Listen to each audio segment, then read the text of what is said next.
My dear friends, masters and gods. ఇప్పుడు అన్నమయ్య పాట వివరణ.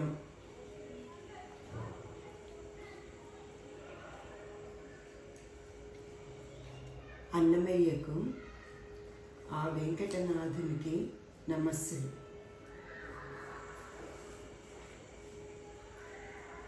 ఎన్నడు విజ్ఞానమిక నాకు, ఎన్నడు విజ్ఞానమిక నాకు, విన్నపమిదే శ్రీ వెంకటనాథ. ఎన్నడు విజ్ఞానమిక నాకు, విన్నపమిదే శ్రీ వెంకటనాథ. పాసిన పాయవు భవబంధములు, ఆసదేహము ఉన్నన్నాళ్ళు. పాసిన పాయవు భవబంధములు, ఆసదేహము ఉన్నన్నాళ్ళు. కోసిన తొలగవు కోరికలు, కోసిన తొలగవు కోరికలు. గాసిలి చిత్తము కలిగిన నాళ్ళు, కోసిన తొలగవు కోరికలు. గాసిలి చిత్తము కలిగిన నాళ్ళు, కొచ్చిన కొరయవు కోపములు. గచ్చుల గుణములు కలిగిన నాళ్ళు, కొచ్చిన కొరయవు కోపములు.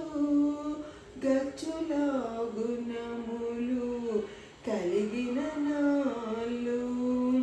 తచ్చిన తగలవు తహతహలు, తచ్చిన తగలవు తహతహలు. రచ్చలు విషయపురతులున్నాళ్ళు, ఒకటికొకటిని వడవడవు. అకట శ్రీ వెంకటాదిపుడా, సకలము నీవే శరణంటే. సకలము నీవే శరణంటే. ఇక వికటములనిగెను వేడుకన్నాళ్ళు.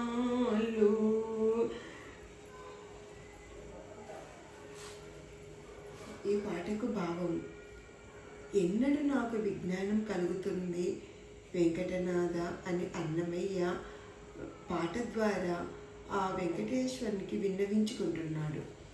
భవబంధములు అంటే నా భార్య, నా పిల్లలు, నా సంసారము అన్నవి. ఈ దేహం ఉన్నన్ని రోజులు ఎంత వదులుకుందామన్నా కుదరదు.